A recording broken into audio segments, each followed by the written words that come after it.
નમસ્કાર, ગુજરાત ન્યૂઝમાં આપનું સ્વાગત છે અને ડે સ્પેશિયલ કાર્યક્રમ સાથે હું છું માલવી. આજે છે ગણેશ ચતુર્થીનો પર્વ, જે વિશ્વભરની અંદર રંગે ચંગે ખૂબ જ ધામધૂમથી ઉજવવામાં આવે છે. ખાસ કરીને આપણા ગુજરાતની વાત કરીએ તો ગુજરાતમાં અને મહારાષ્ટ્રમાં પણ તેનું વિશેષ મહત્વ છે. ગણેશ ચતુર્થીનો જે પર્વ છે ખૂબ જ ખાસ હોય છે, કારણ કે નાના બાળકોથી લઈને મોટા વૃદ્ધો સુધી તમામ લોકો જે છે એ ભગવાન ગણેશજીની આરાધના કરતા હોય છે. અત્યારે તો ગલીએ ગલીએ ઠેર ઠેર અને સોસાયટીઓની અંદર અને ખાસ કરીને મોટા પંડાલો પણ બનાવવામાં આવે છે ગણેશ ચતુર્થીના પર્વની ઉજવણીને લઈને. ગણેશજીનો મહિમા અપરંપાર છે, કારણ કે કહેવાય છે ને કે આપણે કોઈ પણ કાર્ય કરતા પહેલા ગણેશજીને યાદ ચોક્કસથી કરતા હોઈએ છીએ, જેથી કરીને આપણા જે સઘળા કામો હોય છે એ શાંતિથી થઈ શકે અને સારી રીતે થઈ શકે. સમૃદ્ધિના દેવતા પણ તેમને ગણવામાં આવે છે. એમના માત્ર નામ લેવાથી આપણી જે કહેવાય ને કે આપણી દરેક મનોકામના પૂર્ણ થાય છે. તો ગણેશજી છે વિઘ્નહર્તા કહેવામાં આવે છે. ઘણા બધા નામોથી તેમને ઉલ્લેખવામાં આવે છે. 108 નામ કરતાં પણ વધારે ગણેશજીના નામથી આપણે તેમને ઓળખીએ છીએ. અલગ અલગ નામોથી તેમને આપણે ઉલ્લેખતા હોઈએ છીએ અને દરેક નામ પાછળ એમનું એક મહત્વ રહેલું છે. શા માટે આ નામથી તેમને ઓળખવામાં આવે છે, આ તમામ વિશે વાત કરવી છે. આજે ગણેશ ચતુર્થીનો ખાસ પર્વ છે. આ વખતે જે ગણેશ ચતુર્થી મનાવવામાં આવી રહી છે, અલગ અલગ થીમ ઉપર દરેક સોસાયટીઓની અંદર દરેક જગ્યાએ આ પર્વ ઉજવણી કરવામાં આવી રહી છે. અલગ અલગ થીમ બનાવવામાં આવી છે. આ વખતે ઓપરેશન સિંદૂરની જે થીમ છે તેની ઉપર કહેવાય ને કે આકર્ષક જે લાગી રહ્યું છે એ આ વખતે મહત્વની વાત છે કે ઓપરેશન સિંદૂર જેવી જે થીમ છે તે પણ બનાવવામાં આવી છે અને હર્ષોલ્લાસથી આ તહેવારનું આપણે ઉજવણી કરતા હોઈએ છીએ. ખાસ કરીને તો વાત કરીએ તો મહારાષ્ટ્રમાં આ તહેવારની શરૂઆત થઈ હતી.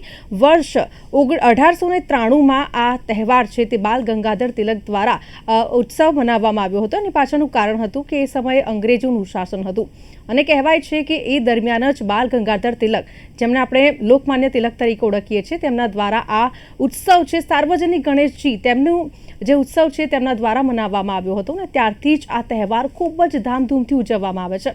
તો આજ વિશે વાત કરવી છે ડે સ્પેશિયલ કાર્યક્રમની અંદર. આપણી સાથે ગેસ્ટમાં છે હસિત પાઠક, જેઓ જ્યોતિષાચાર્ય છે. આપનું સ્વાગત છે હસિતજી ડે સ્પેશિયલ કાર્યક્રમની અંદર. નમસ્કાર જી, અત્યારે ગણેશ ચતુર્થીનો પર્વ, આજથી આ પર્વનો પ્રારંભ થઈ ચૂક્યો છે, ત્યારે શા માટે ગણેશજીનો આ પર્વ ઉજવવામાં આવે છે, તેની પાછળ શું મહત્વ રહેલું છે? હા, સૌથી પહેલા તો આપણે અને સર્વ દર્શક મિત્રોને ગણેશ ચતુર્થી અને ગણેશ મહોત્સવની ખૂબ ખૂબ શુભકામનાઓ.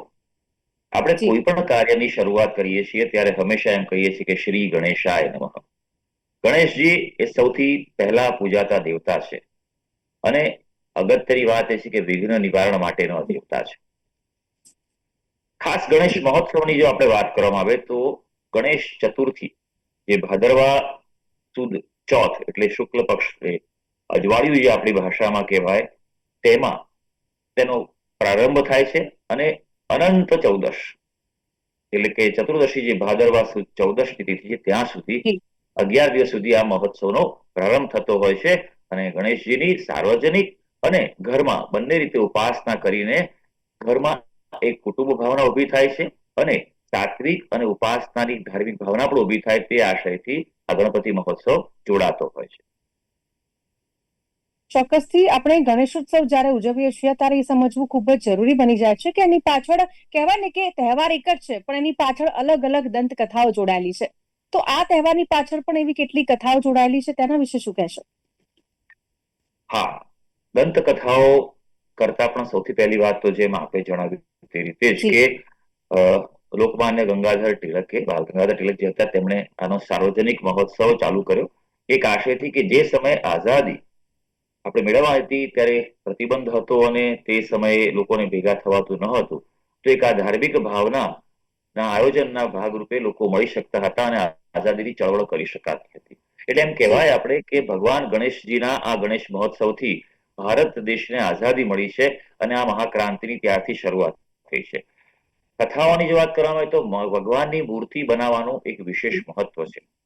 જે સમય ગણેશજીની જે આપણે કથાની જો વાત કરવામાં આવે, મુખ્ય જે કથા છે તે એક સમયે ભગવાન શિવજી તપ કરવા ગયા હતા, ત્યારે માતા પાર્વતી એકલા હતા અને પછી તે સ્નાન કરવા જવાના હતા, ત્યારે સ્નાન કરવાની જે માટી હતી તેમાંથી તેમણે એક બાળક બનાવ્યો અને તે હતા ગણેશજી અને તેમને ઘરની બહાર ઉભા રાખ્યા કે તમે ઘરની બહાર ચોકી કરજો, કોઈ પણ ઘરમાં આવવા ન દેતા, હું સ્નાન કરી લઉં ત્યાં સુધી અંદર કોઈને આવવા નથી, એવી માએ તેને આજ્ઞા કરી. એ પુત્ર હતો એટલે માની આજ્ઞા માટે એ બહાર ઉભા રહ્યા. એ આખું સ્વરૂપ જે છે તે એ માટીમાંથી સર્જવામાં આવ્યું હતું અને એ માટીમાંથી એટલે જ ગણપતિ છે તે પૃથ્વી તત્વના દેવતા કહેવાતા હોય છે. અને આપણે જાણીએ છીએ કે ત્યારબાદ શિવજી આવ્યા અને જી. શિવજીને ખબર પડી કે આ તો કોણ છે. ત્યારે ખબર પડી આ તો મારા બાળક છે. પણ એ પહેલા તો યુદ્ધ થઈ ગયું અને શિવજીએ ગુસ્સામાં આવી ત્રિશૂળ વડે તેનું મસ્તક છેદી નાખ્યું. અને મા તો છે, માએ પોતાના બાળક માટે ગુસ્સો કર્યો અને સમગ્ર ત્રિભુવનને કંપાવ્યું હતું તે સમય. ત્યારે ભગવાન શંકરે પોતાના ગણને દોડાવ્યા અને મોકલ્યા, જે પહેલું મળે કોઈ પણ જે પશુ તેનું મસ્તક કાપીને લાવો. તો પહેલા હાથી મળ્યા અને એ હાથીનું મસ્તક કાપીને ગણેશજીના મસ્તક પર જે છેદાયું હતું તેના પર મૂકવામાં આવ્યું અને તેમને સજીવન કરાયા. અને ત્યારબાદ તેમનું જે સ્વરૂપ હતું તે એટલું પ્રસન્ન હતું, લોકોને આનંદ આપનારું હતું અને સર્વે દેવોએ તેમને આશીર્વાદ આપ્યા અને ભગવાને તેમને ગણનાયક, ગણ એટલે સમૂહ છે. એમ કહેવાય કે આ કલયુગ છે અને કલયુગમાં એમ કહેવાય કે જો શક્તિ હોય તો સંઘો શક્તિ કલયુગ, એટલે ગણ સમૂહમાં રહો તો જ તમને શક્તિ મળે. અને સમૂહના ગણના દેવતા હોય તો તે ગણપતિ છે. અને તમને આશીર્વાદ અપાય કે કોઈ પણ દેવની પૂજા કરતા પહેલા, કોઈ પણ કાર્યની શરૂઆત કરતા પહેલા ગણેશજીની પૂજા કરવામાં આવે તો જ બીજા દેવો તે પૂજા ગ્રહણ કરશે. ચોક્કસથી. હસીજી, આપણે વાત કરીએ ગણેશજીની ત્યારે ચોક્કસથી લાડુ અને મોદકની વાત આપણે કરતા હોઈએ છીએ કે ગણેશજીને લાડુ અને મોદક શા માટે અતિ પ્રિય છે, એની પાછળનું કારણ શું છે?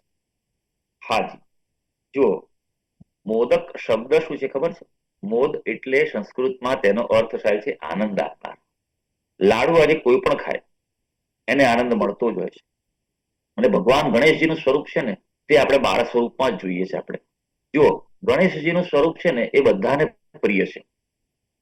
બાળક હોય, આબાલ વૃદ્ધ, સૌ પણ ગણપતિને જોવે તો મન પ્રસન્ન થઈ જાય. આજે કદાચ અન્ય ભગવાન કરતા સૌથી વધારે જો લોકપ્રિય હોય તો તે ગણેશજી છે. આપણે કોઈ જગ્યાએ કોઈને ગિફ્ટ આપે તો જોઈએ, મોટાભાગે કોઈ પ્રસંગ હોય ને તો ગણેશજીની મૂર્તિ જ મુકાય છે.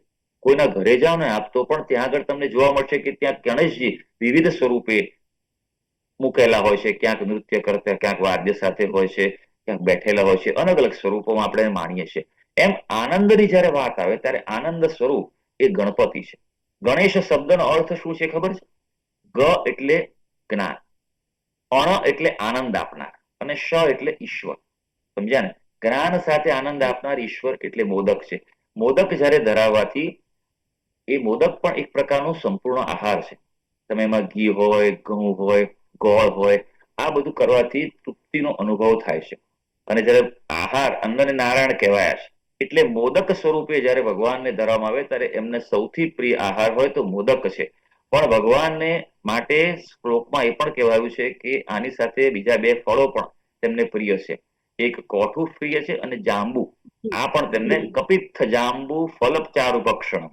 ચારુ એટલે આનંદથી એ આ બંને ફળોનું પણ ભક્ષણ કરનારા છે. એટલે એ પણ જો એમને અર્પણ કરવામાં આવે તો ભગવાન ખૂબ પ્રસન્ન થાય છે.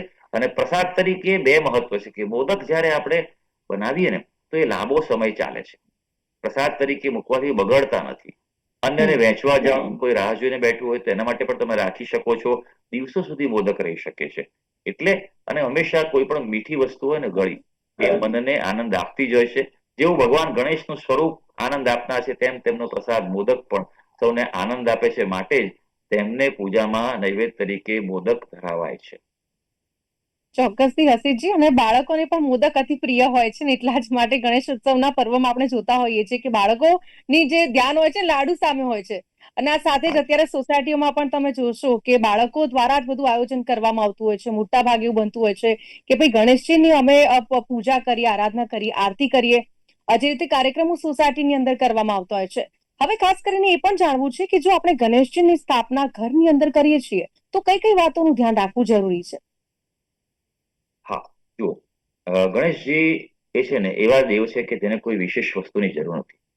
દેવને હંમેશા ઉપાસના માટે પોતાનો ભાવ, તમારી ભક્તિ એ સૌથી અગત્યની વસ્તુ છે. પણ જ્યારે આપણે કોઈ મહોત્સવમાં ભાગ લેતા હોઈએ, આ એક પ્રકારનું વ્રત છે. ગણેશ ચતુર્થી, ચતુર્થીના દેવતા એ ભગવાન ગણપતિ કહેવાય છે. આપણે દર મહિને ચોથ કરતા હોઈએ છીએ. આમ તો આ શુદ્ધ ચોથ છે, પણ જે વદ ચોથ આવતી હોય છે તેને આપણે સંકટ ચોથ કહીએ છીએ અને તેનું ઉપાસનાનું ફળ ખૂબ જ ઉત્તમ મળતું હોય છે. કારણ કે જીવનમાં જે પણ તકલીફ હોય, વિઘ્ન હોય એ દૂર કરનાર છે, ક્લેશ હોય એ દૂર કરનાર છે.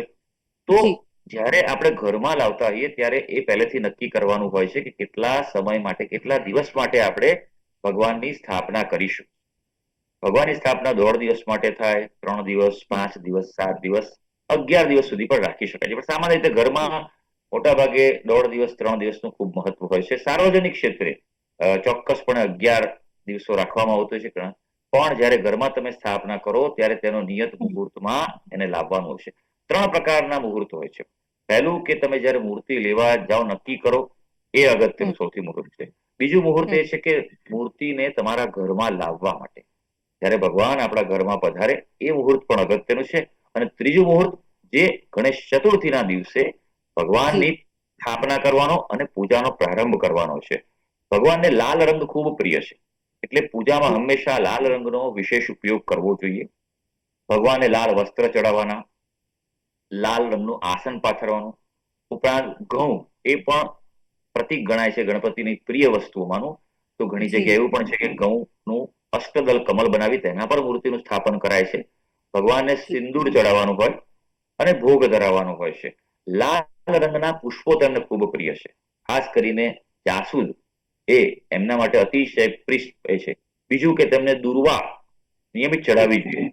ઘરમાં જ્યારે સ્થાપન કર્યું હોય તો 2 સમય સવાર સાંજ ભગવાનને આરતી, પ્રસાદ અને ભોગ ધરાવવો એ આવશ્યક છે. હસીજી, તમે જે રીતે જણાવ્યું દુર્વા, તો આ દુર્વા ચડાવવા પાછળનું શું કારણ છે? શા માટે હા, અતિ પ્રિય છે ગણેશજીને? હા, દુર્વા એને આપણે સાદી ભાષામાં ધરો કહીએ છીએ. જે આપણે જી ઉગતું જે ઘાસ છે કહેવાય ને એ ધરો છે. દુર્વા એ પૃથ્વી તત્વનું પ્રતીક છે અને દુર્વા એ શક્તિનું પ્રતીક છે. જી ભગવાન ગણેશજી એ પોતે પૃથ્વી તત્વના દેવતા છે. જુઓ, પંચદેવ ઉપાસના આપણા સનાતન ધર્મમાં કહેલી છે. હમ પંચદેવ ઉપાસનાઓ એ 5 તત્વોની ઉપાસના છે અને પછી આપણે 5 પ્રતીકો લીધા છે. પૃથ્વી, જળ, અગ્નિ, વાયુ અને આકાશ તત્વ છે. ગણપતિ, વિષ્ણુ, સૂર્ય, માં શક્તિ અને શિવ, આ 5 તત્વો પ્રમાણે છે. પણ પહેલું તત્વ જો આવે તો પૃથ્વી તત્વ છે. ભગવાનને દુર્વા ધરાવવાથી જીવનમાં અટકેલા કામો પૂરા થતા હોય છે. જી ભગવાનને ચોક્કસ જ્યારે પૃથ્વી તત્વ અર્પણ કરવામાં આવે છે ત્યારે ખૂબ પ્રસન્ન થાય છે. દુર્વા એ વિકાસ અને પ્રગતિનું એક પ્રતીક છે. તમે જુઓ કે ગમે તેવું વાતાવરણ હોય, ગમે તેવી ધરતી હોય, ત્યાં પણ ઘાસ ઉગી નીકળે છે.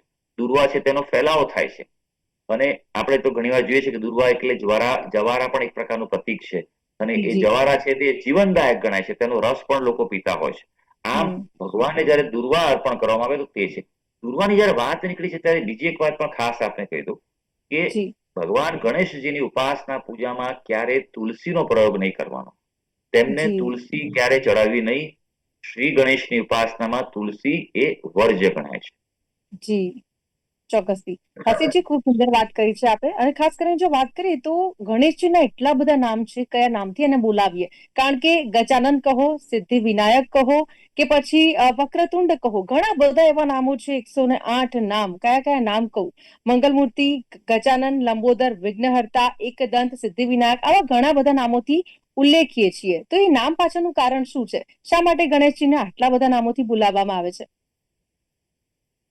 જો હંમેશા કોઈ પણ દેવ છે ને એ અનેક કાર્યો કરતા હોય છે અને તેના જી અનેક સ્વરૂપો છે. આપણે અલગ અલગ રીતે તેને સંબોધતા હોઈએ છીએ. જેમ કે જી ભગવાનને એક દંત કહેવામાં આવે છે કારણ કે ભગવાનનો એક દાંત તૂટી ગયેલો છે. 2 દાંત જી હતા ભગવાનને, પણ જ્યારે પરશુરામ સાથે યુદ્ધ કર્યું તેમણે, ત્યારે પરશુરામે પોતાના પરશુ વડે તેમને એક દાંત તોડી નાખ્યો હતો. તો હમ એ વખતે એક દંત તરીકે પૂજ્યા. પણ એમ પછી એમને એવા આશીર્વાદ મળ્યા છે જે એક દંત સ્વરૂપનું નામ જીવનમાં એની પ્રાર્થના કરશે એ સ્વરૂપે ભગવાનને, તો તેના જી જીવનમાં જે છે કષ્ટ છે દૂર થશે. લંબોદર એ આપણા સ્વરૂપોના વર્ણન છે ભગવાનનો. 2 જી જી પ્રકારે નામોની રચના થાય છે. એક તો સ્વરૂપ પ્રમાણે અને એક એમના ગુણ પ્રમાણે. વિનાયક કહેવાય છે. વિનાયક એટલે વિશિષ્ટ નાયક. સર્વે જી સમૂહોની જે નેતા થતા હોય છે, તમારે નેતૃત્વ કક્ષા લીડરશિપ ક્વોલિટી હોય તો તે વિનાયક કહેવામાં આવે છે. ગજાનન એટલે ગજ આનંદ, આનંદ એટલે માથું, ગજનું માથું છે તે ગજાનન છે. આમ ભગવાનના એક નહીં, 11 નહીં, 108 નહીં, સહસ્ત્ર નામો પણ છે. ગણેશ સહસ્ત્ર નામનું પણ પુસ્તક આવે છે અને 1000 નામથી પણ તેની અર્ચના કરવામાં આવે છે. ભગવાનને જો કે ગણેશજીને તર્પણ એ ખૂબ પ્રિય છે. જો તર્પણ કરવામાં આવે તો ગણપતિ જલ્દી રીઝતા હોય છે. જી, ચોક્કસથી. એક દંતકથા એ પણ છે કે કાર્તિક ભગવાન અને ગણેશજીની વચ્ચે રેસ લાગી હતી અને કહેવાય ને કે યાત્રા કરવાનું કહેવામાં આવ્યું હતું, ત્યારે ગણેશજીએ માતા પિતાની યાત્રા કરી હતી. તો હમ. ગણેશજી છે એ કહેવાય ને કે દરેક રીતે ભક્તિ, આપણે જુઓ, માતા પિતાનું સન્માન કરવાનું પણ એક ગુણ એ પોતે ધરાવે છે. તો તેને લઈને શું કહેશો? જુઓ, સૌથી અગત્યની વાત છે ને, આ કથા જે છે તે આપણને ઉત્તમ કુટુંબ ભાવના પૂરી કરે છે. તમે હંમેશા જો બીજા કોઈ દેવ નહીં, પણ શિવજી હંમેશા શિવ પરિવાર તરીકે પૂજાતા હોય છે. શિવ હોય, પાર્વતી હોય, ગણેશજી હોય, નંદી હોય, આમ સાથે હોય છે. એમ પરિવારને સાથે લઈને ચાલીને એ આ પરંપરા છે. બીજું કે માતા પિતા એ સૌથી મોટા દેવ છે એ પ્રસ્થાપિત કર્યું છે. માતા જી, પિતાને આપણે આદર આપવો જોઈએ. માતા પિતાની અંદર બધા તીર્થો છે એ એમને જી, સાબિત કર્યું. અને બીજું, ફક્ત કથામાં માતા પિતા પ્રત્યેનો ભાવ નહીં, પણ ગણપતિ એ બુદ્ધિના દેવતા છે એ સાબિત થયું છે કે ભાઈ, તમે ફક્ત બુદ્ધિનો ઉપયોગ કરવાથી તમે મહેનતમાંથી ઘણી બચી જાઓ છો. સૂઝબૂઝ છે. ગણપતિના પત્ની છે તે રિદ્ધિ અને સિદ્ધિ છે. જી, જી, સમજ્યા? સિદ્ધિ એટલે કાર્ય સફળતા, રિદ્ધિ એટલે સમૃદ્ધિ. તમને આ બે પ્રકારની વસ્તુ જીવનમાં મળે તો બાકી શું રહે? તેમના દીકરાઓ છે તે શુભ અને લાભ છે. જ્યારે જી, ગણેશજીની ઉપાસના કરો, તેમના પત્ની અને પુત્રો સાથે આપણા જીવનમાં, આપણા ઘરમાં પધારતા હોય છે. માટે ગણેશજીની આ ઉપાસનાનો અર્થ છે. અને ઉપરાંત જ્યારે કોઈ કથા હોય છે તેમાં ગણપતિ દાદાની વિશેષ ઉપાસનાનું પણ રહસ્ય રહેલું છે. તો હંમેશા એ વાતનું ધ્યાન રાખવાનું કે જે વ્યક્તિ પોતાના માતા પિતાને પૂજનીય કરે છે, તેમના પ્રત્યે સારો ભાવ રાખે છે, સારી રીતે રાખે છે, ગણેશજીની સાચી ભક્તિ એ જ ગણાય છે અને તેમના પર ગણેશજી વિશેષ પ્રસન્ન થાય છે. ચોક્કસથી. એટલે ગણેશ ઉત્સવનો આ પર્વ છે એ તમામ રીતે આપણને એક મેસેજ આપે છે. કુટુંબની ભાવના, જે રીતે આપે કહ્યું, સાથે સાથે હળી મળીને રહેવાનું, એકતાનો પણ એક સંદેશ આપે છે. વાતાવરણને લઈને પણ ક્યાંક ને ક્યાંક આપણે જોતા હોઈએ છીએ અત્યારે જે રીતે ઇકો ફ્રેન્ડલી મૂર્તિઓ માટે હા, ખાસ અપીલ કરવામાં આવતી હોય છે. આ તમામ વાતોનું ધ્યાન આ તહેવારની અંદર રાખવામાં આવતું હોય છે. અને કહેવાય ને કે સાર્વજનિક ગણેશોત્સવ તો ખરી, પરંતુ હવે તો ઘેર ઘેર અને લોકો પણ અત્યારે મૂર્તિનું સ્થાપન સોસાયટીઓની અંદર પણ કરતા હોય છે. અને એક અલગ જ કહેવાય ને કે ભક્તિનો સાગર જોવા મળતો હોય છે. ત્યારે ગણેશજીની જો આપણે આરાધના કરવી હોય તો આ 10 દિવસ દરમિયાન કયા મંત્રનો જાપ કરવો જોઈએ? હા, ખૂબ સરસ વાત કહી તમે. કારણ કે તમે જી, જે વાત કરી અત્યારે ગણેશ મહોત્સવની, ઘણી વાર એવું બનતું હોય છે કે ઉત્સવ અને ઉત્સવને માહલવાના આનંદમાં મુખ્ય તત્વો ભૂલી જવાય છે. કે ભાઈ, જી, અત્યારે સમગ્ર જગ્યાએ ભગવાન ગણપતિના શુભ આંદોલનો છે, સ્પંદનો છે. જ્યાં જુઓ ત્યાં. એટલે અત્યારે ગણેશજીની ઉપાસના વિશેષ ફળદાયી નીવડે છે. હા, ભગવાન આપણા ઘરે આવ્યા હોય અથવા તમારી સોસાયટીમાં હોય કે મોટી જગ્યાએ મંડપમાં હોય, નિયમિત દર્શન કરો, યથાશક્તિ પ્રસાદ ધરાવો, તમારી જે ભક્તિ કરો, જે પણ તમે એનો શણગારમાં કરાવી શકો છો. પણ અગત્યની વાત છે કે તેમની ઉપાસના છે.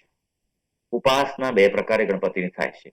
એક તો કે સૌથી પહેલો એમનો જે મંત્ર છે તે મહામંત્ર છે, ઓમ ગમ ગણપતયે નમઃ. આ જી, મંત્રને જેટલા જપ કરી શકો એટલું જીવનમાં વિઘ્નો દૂર થાય છે, મંગલ થાય છે, શુભ થાય છે. અને સાથે ગણેશજીના બે સ્તોત્ર છે એ અત્યંત પ્રભાવશાળી સ્તોત્ર છે. એનો જેટલો પાઠ થાય તે મહત્વનું છે.